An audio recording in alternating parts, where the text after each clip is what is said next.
Hi, I'm Candie Langdale. And I'm Doug Langdale. We are here in our closet, which is the best place for us to record. Because there's fabric in here. Yes, it's a small, insulated room. It is the most acoustically dead room in the house. Yes, it's also the hottest room in the house. It is at the moment because we had to turn off the fan. Yes. So, we are two people who work in animation as mostly writers and producers. Doug has been doing this for 34, a little over 34 years. 34 years.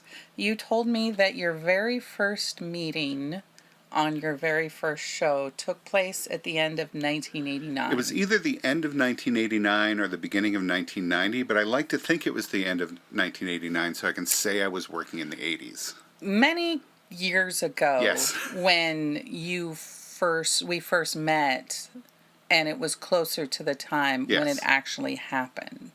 Yeah. You told me that the first meeting took place in 89. I think it was. I think it was very late 89. It felt reliable at the time. Anyway, it's been a while. Yes. So your very first show was Darkwing Duck. That's what that meeting was about. Disney's Darkwing Duck. How did that first happen? I was doing improv Where? At the LA Connection. When it was still on Ventura. In Los Angeles, when it was still on Ventura. It's in Burbank now. With Kevin Hops, who is an animation writer, producer, story editor, who is great. He's nice. And super nice. And so I was doing improv with him, and he was like, have you ever thought about writing cartoons? And I was like, oh my God, I love cartoons. And I've been writing for years. And he was like, well, you should meet Tad. So Tad Stones, creator of Darkwing Duck, came to see an improv show I was in, and he was like, yeah, I'll meet with that guy. So we had this meeting that was maybe in 1989, but possibly 1990, and talked about Darkwing Duck, which at the time was called 00 Duck. And it was a little bit more about the spy stuff, which was an element in the show. And then at some point they decided we shouldn't call it 00 Duck. We might get in trouble with the James Bond people. So they had a contest at Disney to decide what it was going to be called. And Alan Burnett, producer of many, many shows, a writer of many, many shows who we've worked with. He was at Disney at that time? He was at Disney at that time, and he was like, what about Darkwing? So that's what it became. I did not know that. Yep, that was Alan who came up with that name. Anyway, I had been reading all of the Sherlock Holmes stories. And I was like, the main villain in those is Moriarty. And I was like, oh, we should do a Professor Moriarty, who's a mole character. And he's trying to, come up from underground and take over the surface world. And Tad was like, oh my God, I love that. He wanted, at that point, he wanted it to be, he liked it so much he wanted to do that as the first episode, but he had his own ideas for what he wanted to do with that, so he was going to write that. And he was like, we'll find something else for you to write. So they wound up giving me a premise that no one was sure what to do with, and I wrote a freelance script, which was my first script. Which script was that? It was called Getting Antsy, and it was a shrinking episode, which is one of the classic stories in animation. You gotta do a shrinking story. And one of the classic things in a shrinking story is you are absolutely not going to be consistent about what size your character is. Well, that's true. That doesn't. They're going to come running out of an electrical outlet and then be taller than Cat. You know, it's never going to be right. But we did it pretty well. My recollection is that script required a lot of work from Kevin and Tad. Well, you have a degree from UCLA, a degree in theater, and you wrote plays. I wrote plays. And which are different. Yes. So I could see how there would be a little learning curve. But did you write much before college, before you wrote plays in college? Yeah, I was writing stories and stuff. And also, I was doing animation in high school and middle school. Explain. I made little cartoons, just like in my room. I had a Super 8 camera, and I made some little stop-motion things. I did some cell animation. I was super into short animated films, and I would go to all of the animated film festivals. I was in San Diego at the time, and a lot of them came to San Diego. Go see the what was it? The Fantastic Animation Festival. That was one, and I think the early versions of the Spike and Mike stuff. Oh yes. Which I don't think they used their names yet. It was just like the something animation festival, but they there were a bunch of them, and I would go see those, and I was super into all those shorts, and that was what I wanted to do. So I did that just took it upon myself to do that in middle school and high school. So I had a background. How come you didn't get a degree in animation? One of the reasons I went to UCLA is because I had seen a couple of cartoons that were made there by students that I really liked. One of which I think at that point I saw This Strange Case of Mr. and Mrs. Donnybrooks Boredom, which was directed by I think it was David Silverman, who he was still at UCLA when I was there, and he's a director on The Simpsons and has done a ton of stuff. I was going to ask who he was. Yeah. And it was great. It was based on an Ogden Nash poem, and I actually kind of liked Ogden Nash when I was young. He wrote funny poems in like I want to say 30s. And I had a collection of his stuff when I was a kid. Anyway, so I loved that, and one of the reasons I wanted to go to UCLA was because of the film department and because of the animation program. And then I got there, saw what the film program was like at an undergraduate level, and it's a great program, but I was like, this is not for me. Right. But I got more involved in theater, which I had been doing in high school. And I was like, this is what I want to do. So I was undeclared my first year, and then I became a theater major, and I got a degree in that. And then wound up, as I said before, doing improv. For some reason, a lot of animation writers come out of improv. Maybe because a lot of times you have to work fast, and improv is about thinking quickly. You do have to work fast in television, in a series. That is something I quickly learned. Yes. No, I remember talking to Peter Hastings one time, who created Pinky and the Brain, and he was like, this is the only job I know of where if you don't have a really good idea for 2 days, you're like out of a job. Right. Like you can't get, you could have a day where you don't have a good idea. If you have 2, you're probably screwed. Yeah, you have to go. The pace is so fast. Yeah. When we were in San Diego recently, we went to the Shakespeare pub, and you showed me nearby where the theater was? Yes. Or is it still there where you did plays in high school? There is a theater there. It's not the same theater. It was the Marquis Public Theater at the time, and I did a production of Midsummer Night's Dream, the Shakespeare play. That was all high school students. I played Aegeus, who is the father of the main girl, Hermia. So I played an older character, which I did a lot as an actor. It's so sexy when you talk about Shakespeare. Do you think this helped you later when you won the Robert Reed Award for Shakespearean interpretation? I guess. Yeah, no, that was my, I think, last year at UCLA. You won a prestigious award and went on to work for Disney. I entered the award created by the dad from the Brady Bunch.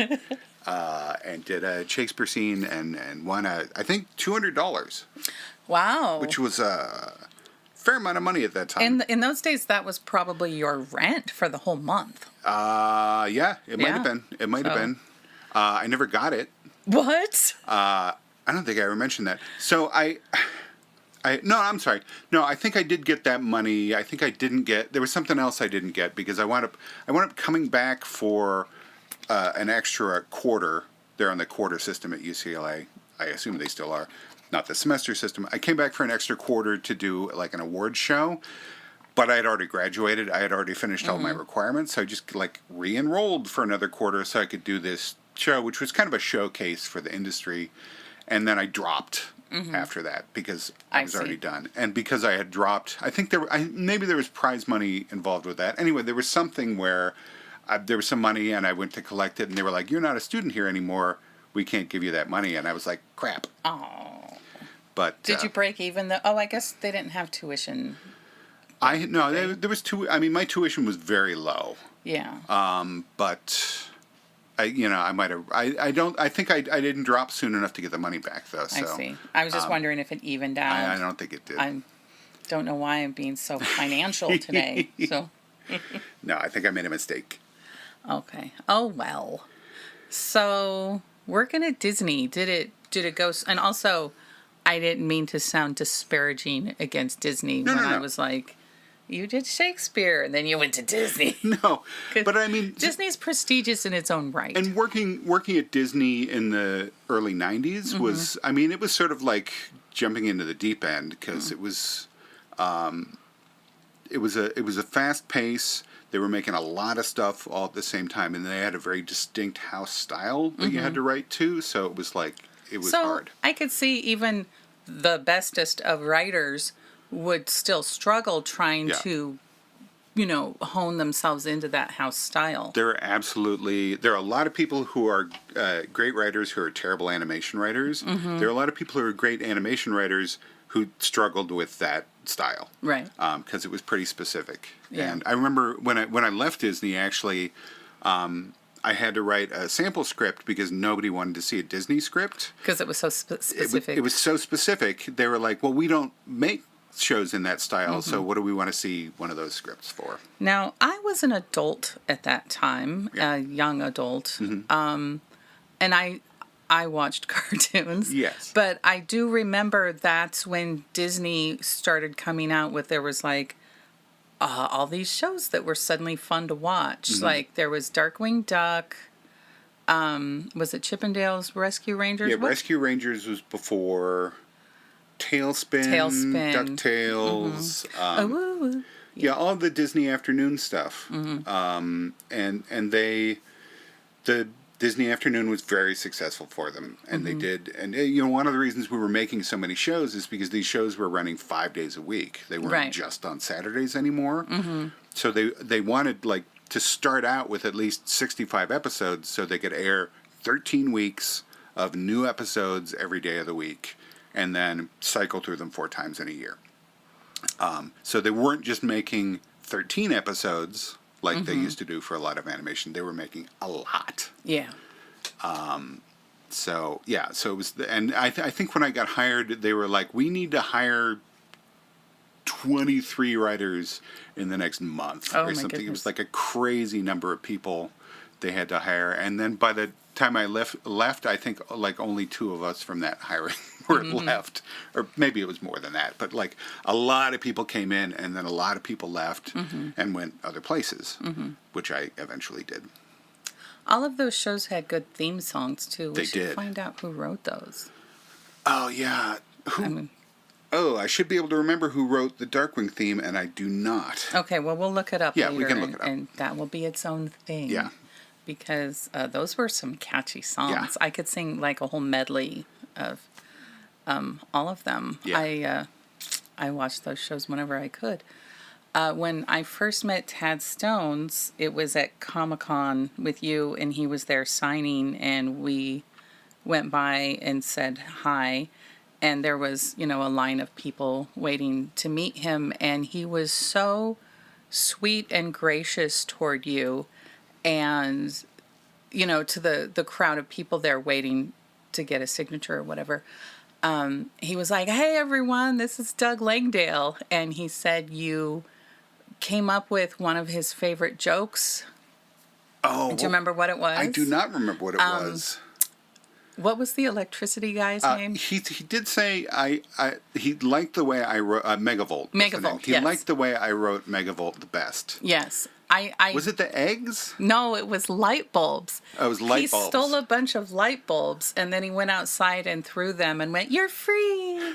That was a Doug Langdale joke. Yeah.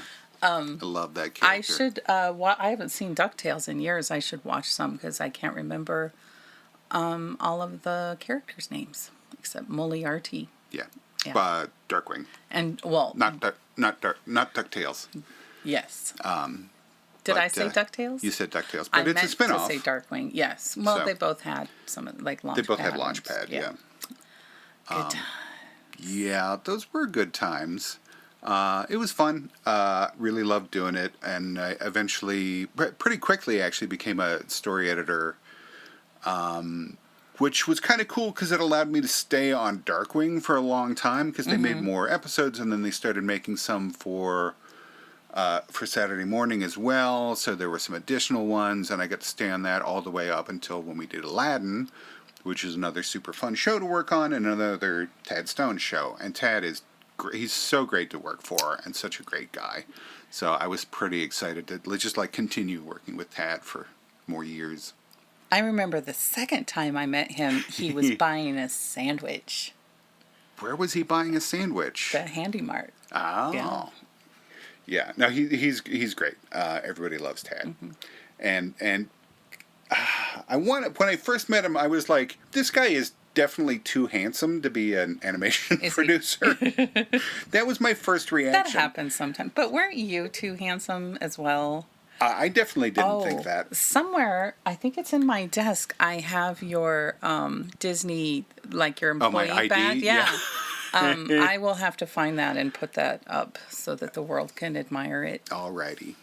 Weren't you the youngest writer at Disney at that time? I was either the youngest, or it's possible that Brian Swenlin was a little bit younger than me. But I often say I was the youngest writer there. But I think Brian might be like a month or two younger than me. Yeah, we could look that up, but your official online birthday is incorrect, so... My IMDb birthday is incorrect, but it says that I'm a little younger than I actually am, so I don't change it. Your middle name is wrong. Yeah, no, where I was born, everything. What it says I'm like 5'4" or something? Yeah, it says I'm 5'2" and you're 5'4", which is ridiculous. I'm 6'3". I just want to say that.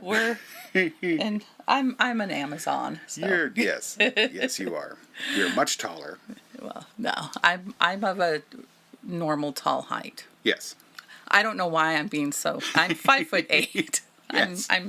You were sort of dancing around. I know. That, I'm like, ooh, America must not know my height. I must not reveal. A lady never reveals her height. But I ain't no 5'2". No. Oh. Nothing wrong with 5'2". No. It's just not. I'm just.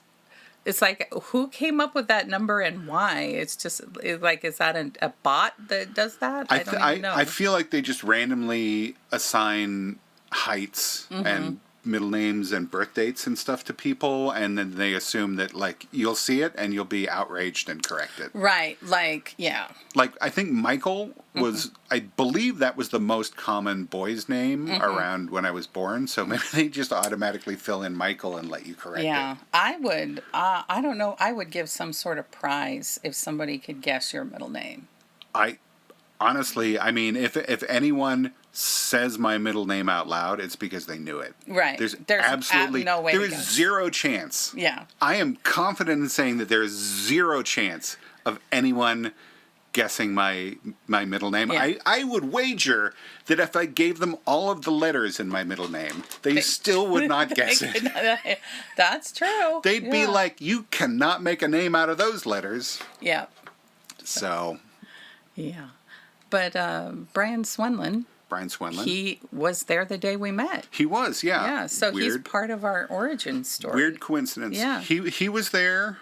That guy who had a small part in Pirates of the Caribbean, who also had a small part in a movie I was in. Yeah, seems like we should have looked this stuff up so we could have said names. Yeah, that would have been But the most exciting part was at the next table was Garrett Morris. Yes. And I mean, come on. There was definitely, like, something was happening in the universe. There was a confluence there at that coffee shop that day. But Brian Swenlin had walked by and he was like, hey. Yeah. So, yeah. Yeah. So we met on an online dating thing before there were apps. Yes. People say apps nowadays, but... it was a website. Yeah, this was a few years before I had a smartphone. Maybe somebody did. I'm the first person I saw with a smartphone was a few months after we met. It was when did the iPhone come out? It was like that same year, I think. Was it? But I knew 2009. Someone. Yeah, I knew someone who worked in tech. Yeah. And she had a smartphone, and I was like, "What is that thing?" Yeah. Well, I know my phone at the time was an idiot. Yeah. So. Yeah, mine was always shutting itself off. I had a flip phone, and one time I flipped it open, and it just kept going. It was like, wee! The top just went free. I somersault. Like megavolts light bulbs. Yeah, so we met on a dating website, and I just had no, like, faith in anything. And I didn't want to just keep talking and exchanging clever emails with Just you. to provide a visual, Candie is picking something out of my hair. Sorry, I'll do it later. Something stuck in my mohawk. So I was just like, you know what? Let's just go have coffee. We live near each other. I want to find out what level of creep you are right away. Let's just get this over. Do whatever weird thing you're going to do. Get it over with. Because dating is awful. I highly recommend, if any men are doing online dating, just ask the women you date about their other online dating experiences, about the profiles they've read, about the messages they've got. It is a crap show out there. Yeah. So we met at Priscilla's Coffee in Toluca Lake, and you were so nice. Thank you, baby. And you were nice. I drank lemonade, and we talked for hours. Yeah. But I think the most important part was I basically knew nothing about you except that you were cute and you were a writer. I didn't know what kind of writer, if you were actually a writer. Yeah. You did keep bringing up that Robert Reed Shakespearean Interpretation Award in your emails. That is my central brag to this day. Not the Emmy, the Robert Reed Award for Shakespearean Interpretation. So, I knew nothing about you. And I just want to share with the world. And I've told this story before, but I love telling it. I grew up with an unusual name, Candie. It's not a weird name, but it's just not a common name. So I get very excited when I see my name somewhere. Because when I was a kid, I wanted to buy a little tiny license plate for my bike or a pencil or something, a keychain with my name on it. And there never was one. If there happened to be one, it sure as wasn't. Can we say shit? Well, we just did. Okay. You can bleep it if you want. That's true. There was never one that was spelled correctly. So, because my name is Candie. Yeah. So I get unreasonably excited for an adult when I see my name somewhere. Yeah. So when Dave the Barbarian came out and there was a character named Candie. To keep people up to speed, I created Dave the Barbarian. Shh. Sorry. You're spoiling the surprise. Is that a spoiler? No. And not only that, she wore pink and purple, and she was Princess Candie, and I was like, her name's like my name. So I had to watch, and it quickly became my favorite show because it was clever and silly and weird. And so I had to be home. I think the new episodes aired Sundays at 5 p.m. I think so, yeah. So I had to be home every Sunday at 5 p.m. Girl, I gotta get home, my show's on. And that was my show. So when we're chatting and I'm like, so what do you do? And you're like, well, besides the Robert Reed Award, I created Dave the Barbarian, and I leapt across the table at you. That was exciting. Yeah. You can't see it because there's no pictures, but Candie has a Dave the Barbarian tattoo, which she did not have when we met. Because that would have been creepy. That would have been a little weird. I would have been like, I finally found you. Yeah, so we were just kind of together, not from day one, but within Very a couple quickly, weeks. though. I mean, we were. And we moved in together Like after 3 months. Something, yeah. Yeah. A few months, and We got married 8 months later? yeah. Yeah. It was fast. It was just like, oh yeah, this is obviously my person. Yeah, we just knew. And 15 years later, you were more and more my person every day. Absolutely. So that was fine. Yeah. It worked out well. So Brian Swenlin was there. Yeah. The guy from Pirates of the Caribbean. I will look him up. Yes. I didn't know, but he was in. I mean, I have met him, and he was in a film that I was in. Mm-hmm. An acquaintance of mine was dating him. Yeah. I think at one point, and Garrett Morris. Yep. So yeah, that was our origin story. Yes. And then it was how long was it before I dragged you kicking and screaming into writing cartoons? It was like 3 years. Something like that. Yeah. I have always written as a hobby, and I was always a good writer because my mom said so, and all of my teachers. That was my thing. Yeah. And it never occurred to me that people could have jobs doing things that they loved. Yeah. So I just also. Oh, go ahead. And when we met, you had been working as a graphic designer. Yes, doing web pages, and before that, I have like written professionally, but it was more technical and business type writing,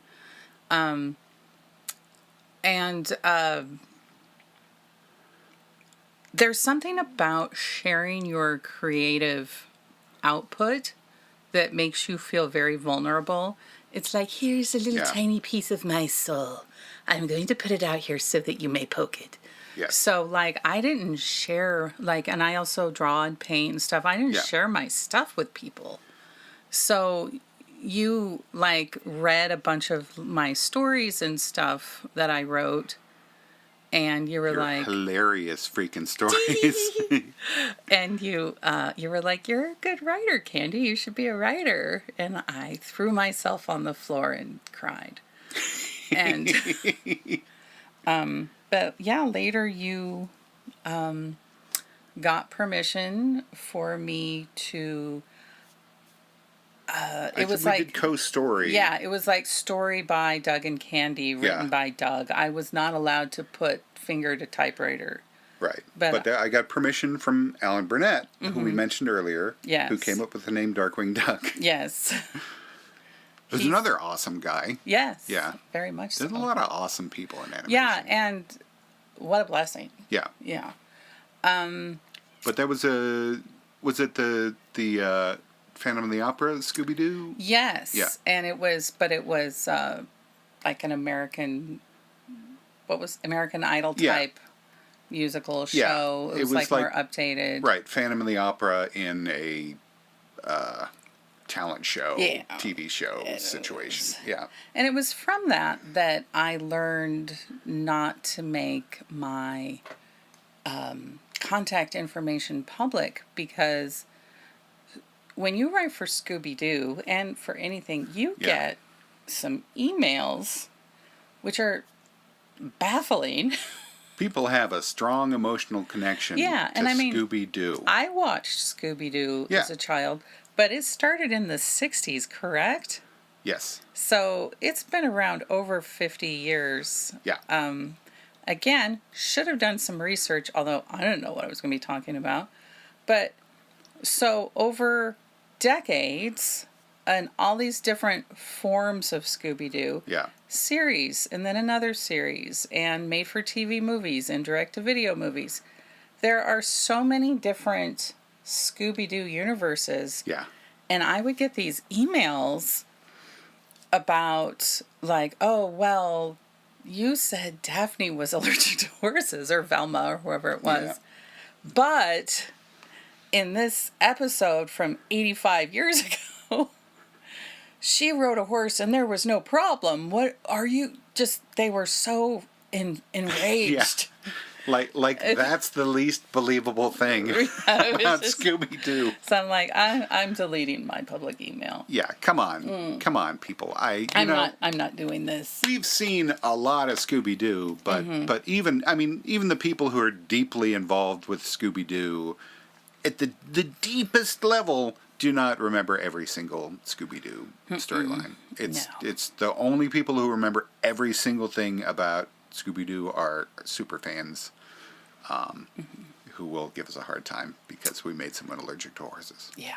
So I don't have the bandwidth for that. But we did a couple few of those. Yeah, a couple few. Yeah. And are you picking up on my Oklahoma-isms? I might be a little bit. No, a couple few. I don't know. We said that in Massachusetts when I was a kid. Yeah. Okay. That was a thing. All right. I think I learned that in Oklahoma. We also said rubbish though, so I don't know. Rubbish. Yeah. Okay. Yeah, we did some of those, and then what was the next thing we did together? I just want to explain. You are from Massachusetts. Yes. And Wayland, Massachusetts. And moved to San Diego when you were 10. Yeah. So we're going to mention different places where we're from. Yeah. But because you were actually born in New Jersey, but just technically because your dad was stationed there. I think I lived in Indiana at some point. I don't remember. Yeah. And I was born in Oregon, Salem, and lived in Damascus and Milton Freewater and all over. I've lived in California most of my life, but I've also lived in Oklahoma, Arizona, Colorado. A lot of places. I've been to 46 states. So I still need to go to Alaska, North Dakota, New Hampshire, and Maine. Those are the only ones I haven't visited. I can tell you which one is my favorite of those. Maine. Yeah. Okay. I knew it wasn't North Dakota. Yeah. I'm not knocking. I'm not sure. I don't think I've been to North Dakota. I've been to New Hampshire. Yeah. New Hampshire is also great. Okay. I haven't been to Alaska. Okay. Yeah, we need to visit those places. Yeah, we will. We'll hit all the places. I'm so close now. I have to be able to say I did it. Yes. So there's a good chance, if you're listening to this broadcast, we've been to your state. So we did Puss in Boots. You wrote some Puss in Bootses. Well, let's go back a little bit. Because this is more... There's a lot here. Yeah, this is the early years. It's more Doug. Okay. It's Doug-oriented, and as it should be. Okay. So from Darkwing Duck... So after Darkwing Duck, I did the Aladdin series. Mm-hmm. And A Grand Time Was Had by All. And I did... Were you... Okay, it says you were a story editor. I was, yeah. Okay, and you wrote some episodes. I don't think I wrote any episodes. I wrote bits and pieces of many, many episodes. Okay. And I will say the first... the movie that kicked it off, Return of Jafar... Yes, I see that is also in your credits. Which was... originally supposed to be the first 4 episodes of the series, but Disney liked it so much they were like, "Oh, let's put a little more money into it. Let's do the animation up a little nicer. Let's get a real orchestra in and do it as a video release." And so that became the first Disney direct-to-video sequel. So you're to blame. Yeah, sorry. But we had to scramble to write it, and it was this frantic. Because we had the entire staff of 20-something people writing this movie. So we just divided it up into scenes. And it was like, you're going to write this scene, you're going to write this scene, you're going to write this. And then the story editors came in and just edited everything and put it together. And it was this mad scramble and trying to make everything make sense with all these different writers. And then there was a day where it absolutely had to be done. We put everything together and there was a gap where we realized we had missed one scene. Oh, no. And it was oh my God, we need this in 30 minutes. It has to go out. And I was like, I'll go write the scene. I'll write it. Oh my God. So I went and wrote this. It was a short scene with, I think, Iago and Jafar, and I wrote it in 20 20 minutes and like came running back in. Okay, it's all right. Put it all together, send it out. And we got it out on time. But it was crazy how somehow we just missed this one scene. So I definitely wrote one scene all by myself. But, like a big boy. But I wrote a lot of bits and pieces. And those came out the year my son was born, so I finally had an excuse to watch cartoons. So that was pretty awesome. Oh, can you explain real quick what a story editor does? Because I see pretty ludicrous descriptions of things online, especially the term producer. Yeah. We're going to have to do a whole episode just about what a producer is, because there was even an article like, I finally will explain to you what a producer is, and it was wrong. Yeah. So anyway, what does a story editor do? Story editor really varies from show to show and person to person. What I did as a story editor was just supervised everything from the beginning of the story to the finished script.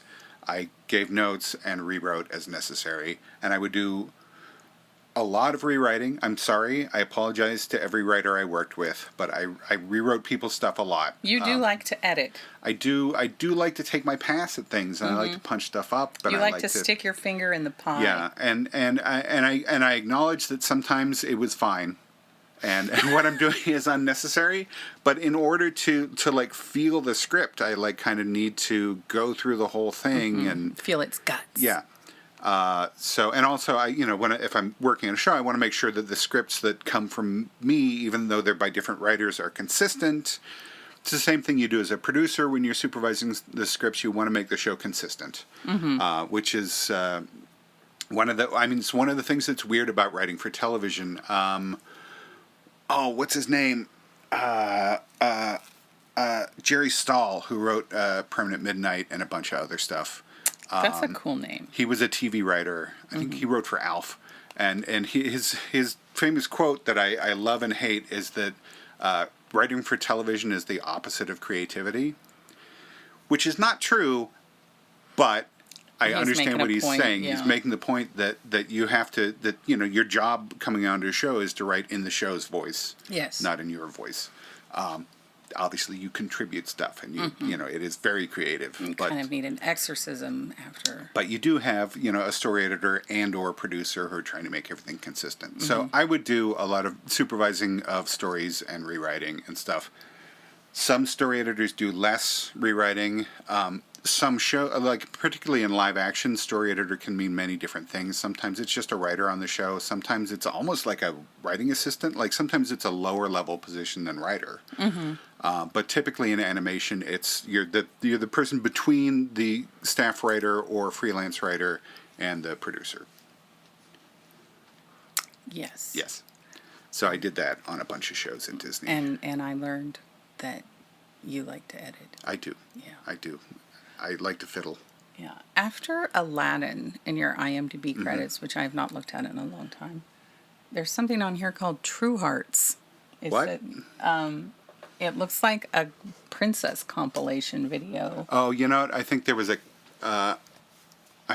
something. Yeah, there was something from Aladdin that was in that. It was like different Disney princesses, and there was some Jasmine thing from Aladdin. So that you like contributed to or something. It was something that I did for Aladdin that went into a compilation. So I don't even know what that is. Gotcha. Okay. Yeah. I was just like, how come he hasn't been talking about True Hearts all this year? I don't know what it is. I've never heard of it. Well, it looks cute. Yeah, it does look cute. Okay.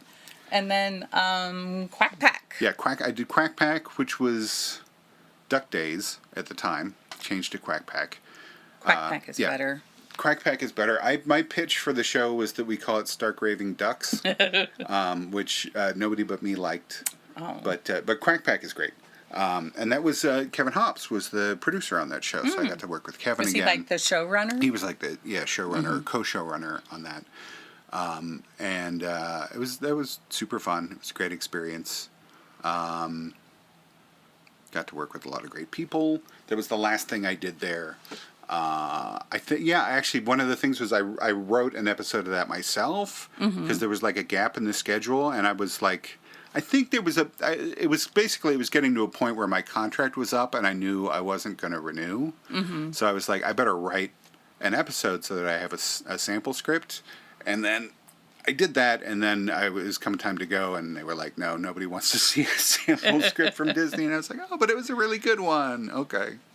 All right, well, let's pause here at the end of the Disney era. At the end of the Disney era. Do you have anything else to say about working at Disney in the early 90s? No, I mean, it was weird and it was hard, and we got, Disney was known for giving an incredible amount of notes. Mm-hmm. You would get vast amounts of notes. Also, like, it would be typical now, like maybe you'd have for a half-hour cartoon, you might have like a one-page premise, and then the outline might be like 5 or 6 pages, and then the script would be like, what do we usually do, like 28 to 30 Something pages? like that, yeah. Back then, you'd write like a 5-page premise and a 30-page outline and a 40-page script and try to cram it in and cut it down. So there was a lot of work, and they wanted to understand everything very early on, so you wrote these very detailed outlines. They wanted to nip it in the bud before you got out of hand. I never liked doing, because it's like, then I do all this stuff in the outline, then writing the script isn't really that fun, and you don't have the room to like play and explore and experiment. Yeah. But, that was the system they had, and it worked. But they gave a tremendous amount of notes. Sometimes you would get notes, like the notes would be as long as the script. Right. And we have experienced that before, haven't but we? it was good. Like, I got used to it. And like at some point I got to the point, because like the writers will complain endlessly about notes, and I get it. I've complained about notes. But at some point, like, you just go, we're all trying to make the show better. Like, I don't agree with these notes, and some of the notes might be coming from a weird place, but it's not like they're not trying to make the show worse. Yeah, you should all be working together. We're all working toward the same thing. But the thing that I learned at Disney is when you get a note, you have to change the script, but you don't have to change it the way they asked you to. Right. You just need to change something about it, so you can be like, oh yeah, no, I changed that. Yeah. I didn't ignore your note. But if they're like add a monkey, and you're like, this would be terrible to add a monkey to this, then you can add a zebra instead, and that'll be fine. Right. Just do something. Yes, something. Those are my sage words of wisdom. So we have podcasted on and off. Yeah. We started a few years ago, and then COVID happened, and we were working like 80 hours a week. So we were actually working a lot at the beginning of COVID. It was crazy. Yeah. Because animation was the only thing that like you could do 100% remotely. Yeah. So we had A Tale Dark and Grim, Maya and the Three, Samurai Rabbit, and you were finishing up Cleopatra in Space. Like all at the same time. Yeah. And that was Cuckoo for Coconuts. It was. Yeah. So anyway, we can get into that.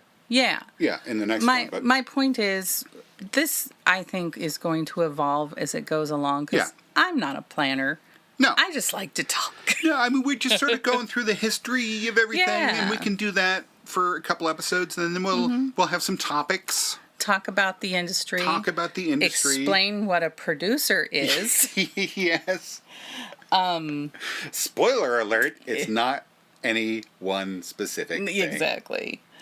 And this is just going to be us talking mostly about animation, and certainly not going to strictly adhere to that. Yeah. But you've been in the industry for 34 years. Yeah. I've been in it for however long I've been 12, in it. 13, something like that. Yep. So we got a lot to say. We have stuff to talk about. We know a lot of stuff. We know a lot of people. Yeah. We've done a lot of things. Yeah. Hey, we been got to a lot of states. We got through a whole thing here without the dog scratching at the door. I know. And pretty impressive. The cat really wanted to come in, because this is like, she's not allowed in here. So anytime she can come in here, she drools. Oh, no, the closet is like El Dorado to Harvey. And she'll cry at the door, and I'll just pick her up and walk around in here, and she's just like... It is drool. A magical land for her. She's so happy. Yeah. So I'll have to let her in after this. We'll give her a tour. Yeah. Okay. So I think we're going to aim for releasing one every Sunday evening. Yes, that's the plan. Yeah. And if you have any questions, comments, or complaints about any Scooby-Doo stories, just keep them to yourself. Yeah, send them somewhere else. Yeah. I felt it was an honor to get to work on Scooby-Doo. It absolutely that was. is such an American institution. It is. It was such a... And when I was a kid back in the 70s... Yeah. First of all, I was in a cult, so we had to keep the Sabbath, and I was not allowed to watch television on Saturdays, so I did not grow up with Saturday morning cartoons. Yeah. We may have to get into that more later. Yes, that's its own thing. That's its own podcast. That might be. But you didn't grow up with No, so what we had was we had 2 channels on a giant television with a dial that was so hard to turn, like my little arm couldn't turn the channel. And I would have to get a bigger person in the house to come turn the channel for me because of my little arm. So it was basically after school cartoons. So we had Bugs Bunny, Looney Tunes, Merry Melodies, all of that. Speed Racer, Scooby-Doo. Mm-hmm. What else was there? Flintstones. Jetsons. All of those. Yeah, I had like, and the after school stuff. Yeah. So my main thing was Godzilla movies and Japanese kaiju movies on Sundays. Those were... Yeah. That was my time. I should mention that I grew up in a place where until I was 10 years old, the only channel we got was PBS. Wow. Because of where we were located and because our TV was so old, not only was it black and white, it was square. Yeah. It was the old, it was almost square. It was the old ratio. Did you have... From like the 50s. Oh my God. Did you have the TV with the rabbit ears on top? Yep. And then you would have to adjust the rabbit ears. And then sometimes you would put a piece of aluminum foil on it because it worked better when you had your hand on it. Sometimes you'd have to just stand next to the TV holding onto the antenna. Yeah, and then I remember when my dad put up an antenna on the roof of the house. That was a big day for us. Yeah. Yeah. Good times. Good times. But the point is, writing for Scooby-Doo was an honor and a privilege. Yes. It was like getting to write for McDonald's. It's such we got to write for baseball. It was such an American institution. Yeah, that was, we got to write apple pie. Yes, we did. Yes. Okay. Okay. And you had already written a couple when I met you. I think I had written... Which was, one. I think... Two? Mm-hmm. Oh, yeah, the werewolf one. The werewolf one and the Circus of Werewolves and... it was the what was it? Ghostosaurus. It wasn't that. Yeah, the Phantosaurus. Phantosaurus, yeah. One of them had it was a ghost dinosaur. Shaky Joe at the coffee shop. Yes. His hand was shaking with his pot of coffee because he had too much caffeine. Yeah. Yeah, he was funny. There was some weird stuff. Mm-hmm. Okay, well, on that note, we will get back to you, and I feel like this is going to get better. Yep. And be more cohesive as it goes along. But if we wait until we get it all perfect, it's never going to happen. Absolutely. So, never let the perfect be the enemy of the good. Exactly. Okay. Well, thank you for listening, and we will talk to you soon.